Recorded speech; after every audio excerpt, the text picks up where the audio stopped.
నిన్న మొన్నటి వరకు దేశం గాని, ప్రపంచం గాని ఐటీ మీద ప్రధానంగా నడిచింది.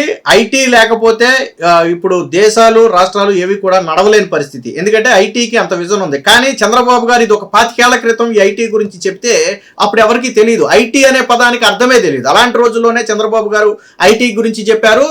ఆ రోజు ఆయన చెప్పిన మాట ఎంత విలువైంది అనేది రోజు ప్రపంచం మొత్తం చూస్తుంది. ఇకపోతే ఇప్పుడు చంద్రబాబు గారు కొత్తగా క్వాంటం అమరావతిని క్వాంటం శక్తిగా చేయాలి అనేది చంద్రబాబు గారి విజన్. చాలా మందికి క్వాంటం అంటే అర్థం కావట్లేదు. అంటే చదువుకున్న వాళ్ళకి, బాగా మేధావులకి దీని గురించి కొద్దిగా అవగాహన ఉంటుంది, భవిష్యత్తులో దీని ఇంపార్టెన్స్ గురించి అవగాహన ఉంటుంది, కానీ చాలా మందికి తెలియదు. కానీ వాస్తవం ఏంటంటే రాబోయే రోజుల్లో ఎవరైతే ఆర్టిఫిషియల్ ఇంటెలిజెన్స్ అలాగే క్వాంటం ఈ రెండిట్లో ప్రధానంగా దృష్టి కేంద్రీకరిస్తారో ఆ దేశాలే ప్రప్రథమంగా ముందుకు వెళ్ళబోతున్నాయి. ఇది నేటి వాస్తవం. కాకపోతే చాలా మందికి ఇంకా క్వాంటం అంటే అర్థం కాదు. అసలు అది ఏంటి అనేది చాలా మందికి తెలియదు. బట్ అది తెలియాలంటే మనకు ఒక 5 నుంచి 10 ఏళ్ళ సమయం పడుతుంది. ఎందుకంటే అప్పటికి అది పీక్ స్టేజ్కి చేరుకుంటుంది. దానిలోనే ప్రధాన అవకాశాలు ఉంటాయి. దాన్ని జీవనోపాధిగా చేసుకున్న వాళ్ళు కావచ్చు, దానిలో నైపుణ్యం సాధించిన వాళ్ళు కావచ్చు, భవిష్యత్తులో ఇబ్బంది లేకుండా కూడా ఉండొచ్చు. ఇప్పుడు ఐటీ ఉద్యోగాలు చూడండి, దినదినగండం నూరేళ్ళ ఆయుష్ లాగా మారింది. బట్ భవిష్యత్తు రానున్న రోజుల్లో ఏం జరుగుతుంది అనేది ఎవరూ చెప్పలేము. కానీ ఆర్టిఫిషియల్ క్వాంటం ఈ రెండు కూడా ప్రపంచాన్ని ఏలతాయి అనేది వాస్తవం. అయితే సాధారణంగా సిలికాన్ సిటీగా మనం బెంగళూరుని చెప్తాం. ఎందుకంటే ప్రధానంగా ఐటీ కంపెనీలు కీలకంగా, అలాగే స్టార్టప్ కంపెనీలకు ముఖద్వారంగా దాన్ని చెప్పుకుంటారు. రేపటి రోజున క్వాంటం కి కేర్ ఆఫ్ అడ్రస్ ఏంటయ్యా అంటే అమరావతి అని రాష్ట్రము, దేశమే కాదు ప్రపంచమే చెప్పుకునే స్థాయికి రేపు ఆంధ్రప్రదేశ్ ఎదగబోతుంది. నిన్న ఎస్ఆర్ఎం యూనివర్సిటీలో చంద్రబాబు గారు పూర్తిగా స్వదేశీ పరిజ్ఞానంతో తయారు చేసినటువంటి ఏదైతే క్వాంటమ్ రెఫరెన్స్ ఫెసిలిటీస్ ఉన్నాయో దాన్ని చంద్రబాబు గారు అయితే ఆవిష్కరించారో ఆ రెండింటిని కూడా జాతికి అంకితం చేశారు. వాస్తవానికి ఆంధ్రప్రదేశ్కు ఉన్నటువంటి సత్తా ఏంటి, శక్తి ఏంటి అనేది ఈరోజు దేశం మొత్తానికి కూడా మనం నిరూపించగలిగాం. కేవలం 4 నెలల వ్యవధిలోనే దీనినైతే తయారు చేయటం అయితే జరిగింది. ఈ సందర్భంగా చంద్రబాబు గారు కూడా మాట్లాడుతూ ఆధునిక ఆవిష్కరణలకు క్వాంటమ్ టెక్నాలజీ ప్రధానం. ఈ సాంకేతిక పరిజ్ఞానంతో సాధికారత సాధించుకున్న దేశాలే భవిష్యత్తులో ముందుకు వెళతాయి. ప్రతి ఒక్కరికి కృత్రిమ మేధ వంటి సాంకేతికతను అందుబాటులోకి తీసుకురావాలి అనేది రాష్ట్ర ప్రభుత్వ లక్ష్యం అని చెప్పి చంద్రబాబు గారు అయితే చెప్పడం జరిగింది. సో అమరావతి శక్తి ఇది, క్వాంటం కళ సాకారంతో మరో చరిత్ర. రిఫరెన్స్ ఫెసిలిటీలను ప్రపంచానికి అందించాం. స్వదేశీ హార్డ్వేర్ ను అందించే సత్తా రాష్ట్రానికి ఉందని చెప్పి ఈరోజు ఆ దేశానికి చాటి చెప్పాం. టెక్నాలజీకి లాంచ్ ప్యాడ్ గా అమరావతి మారబోతుందని చెప్పి చెప్పారు. తొలి టెస్ట్ బెడ్స్ కలిగినటువంటి రాష్ట్రంగా ఏపీ రికార్డు సృష్టించింది. క్వాంటంలో తొలి టెస్ట్ బెడ్స్ కలిగినటువంటి రాష్ట్రంగా ఆంధ్రప్రదేశ్ ఇప్పటికే చరిత్ర అయితే తిరగరాసింది.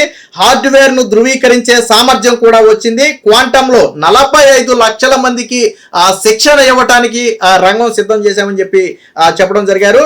ఈ టెక్నాలజీతో రాష్ట్ర భవిష్యత్తును నిర్మించబోతున్నాం. ఆధునిక పరిశోధన కేంద్రంగా అమరావతి మారబోతుంది అని చెప్పి చెప్పారు. ఈ 2 క్వాంటమ్ రెఫరెన్స్ ఫెసిలిటీస్ ఏవైతే ఉన్నాయో వాటినైతే జాతికైతే చంద్రబాబు గారు అంకితం చేస్తున్నట్టుగా ప్రకటించారు. కేవలం 4 నెలల వ్యవధిలోనే ఈ క్వాంటమ్ ఫెసిలిటీస్ కి సంబంధించినటువంటి రెఫరెన్స్లు ఏవైతే ఉన్నాయో దీన్ని చంద్రబాబు గారు ప్రారంభించడం అనేది చాలా గొప్ప విషయం. ఎందుకంటే ఇంకా చాలా రాష్ట్రాలు కావచ్చు, చాలా దేశాలు కావచ్చు దీనికి మీనింగ్ కూడా తెలియనటువంటి పరిస్థితులు ఉన్నాయి. సరే, బాగా డెవలప్ చెందిన దేశాలు దీంట్లో ముందుకెళ్లే ప్రయత్నం చేస్తున్నాయి అనుకోండి. బట్ తొలి అంటే ఈ స్వదేశీ హార్డ్వేర్ ను కలిగినటువంటి రాష్ట్రంగా ఏర్పడటంతో పాటు తొలి టెస్ట్ బెడ్స్ కలిగినటువంటి రాష్ట్రంగా కూడా ఆంధ్రప్రదేశ్ అయితే చరిత్ర అయితే సృష్టించింది. రాబోయే రోజుల్లో గతంలో చంద్రబాబు గారు దీని శంకుస్థాపన సమయంలో కూడా చెప్పారు, ఈ చివరి నాటికి తొలి క్వాంటమ్ కంప్యూటర్ను కూడా క్వాంటమ్ కంప్యూటింగ్ ను కూడా మేము అందిస్తామని చెప్పి గతంలో ఆల్రెడీ చంద్రబాబు గారు చెప్పారు, ఈ డిసెంబర్ నాటికి అందిస్తామని. అందులో భాగంగానే 4 నెలల వ్యవధిలోనే దీనినైతే చంద్రబాబు గారు అయితే ఏర్పాటు చేయడం జరిగింది. అమరావతిలో ఏదో శక్తి మ్యాజిక్ ఉన్నాయి, అందుకే కేవలం 4 నెలల వ్యవధిలోనే క్వాంటమ్ రిఫరెన్స్ ఫెసిలిటీస్లను ప్రపంచానికి అందించగలిగామని చంద్రబాబు గారు అయితే చెప్పడం జరిగింది. ప్రపంచానికి క్వాంటమ్ హార్డ్వేర్ ను అందించే సత్తా ఆంధ్రప్రదేశ్ కు ఉంది అని ఈ ఆవిష్కరణతో నిరూపించబడిందని కూడా చంద్రబాబు గారు అయితే చెప్పారు. క్వాంటమ్ కంప్యూటర్లను తయారు చేయాలన్న కలను సాకారం చేసి చరిత్ర సృష్టించామన్నారు.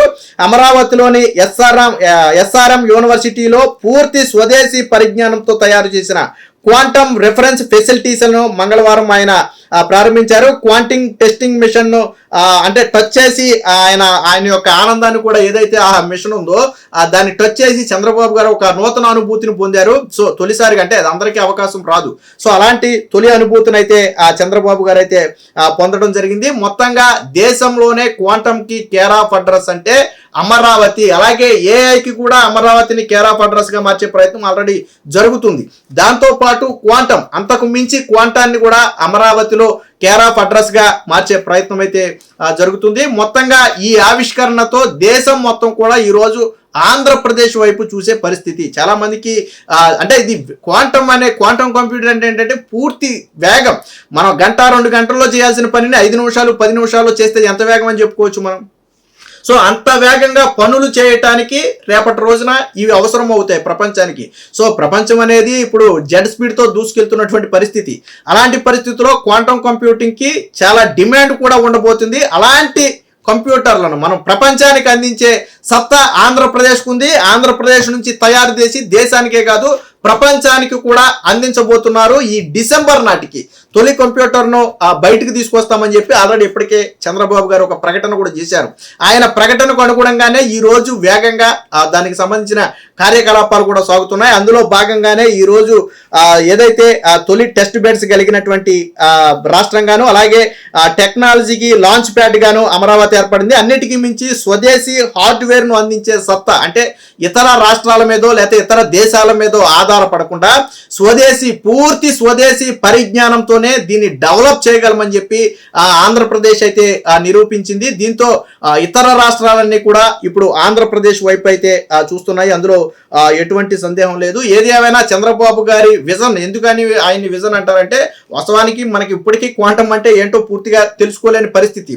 బట్ అలాంటి ఒక వ్యవస్థ రేపటి రోజున ప్రపంచాన్ని ఏలుతుందని తెలిసి దాని పునాదులను ప్రపంచానికంటే ముందు, దేశానికంటే ముందు, ఇతర రాష్ట్రాల కంటే ముందు ఆంధ్రప్రదేశ్లో వెయ్యాలి అని చంద్రబాబు గారు భావించడమే కాకుండా దానికి అనుగుణంగా కార్యక్రమాలు చేపట్టడం, దాన్ని నిరంతరం పర్యవేక్షించడంతో పాటు ఈ రోజు దేశానికి ఒక దిక్చూచిగా ఆంధ్రప్రదేశ్ను మార్చారు అంటే అది చంద్రబాబు గారు గొప్పతనం. రేపటి రోజున ఏ దేశమైనా ఏ రాష్ట్రమైనా సరే క్వాంటమ్ గురించి ఎటువంటి అనుమానం ఉన్నా ఆంధ్రప్రదేశ్కి వచ్చి తెలుసుకోవాల్సినటువంటి పరిస్థితి, లేదా ఆంధ్రప్రదేశ్ను ఆదర్శంగా తీసుకుని పోటీ పడాల్సినటువంటి పరిస్థితి ఈ రోజు చంద్రబాబు గారు అయితే కల్పించారు. మొత్తంగా ఏదైతే ఈ క్వాంటమ్ ఉందో, ఈ క్వాంటమ్ శక్తి అనేది అమరావతి శక్తికి తోడవుతుంది. అమరావతి రూపురేఖలే కాదు, రాష్ట్ర రూపురేఖలు కూడా ఈ క్వాంటమ్ ద్వారా మార్చబోతున్నారు.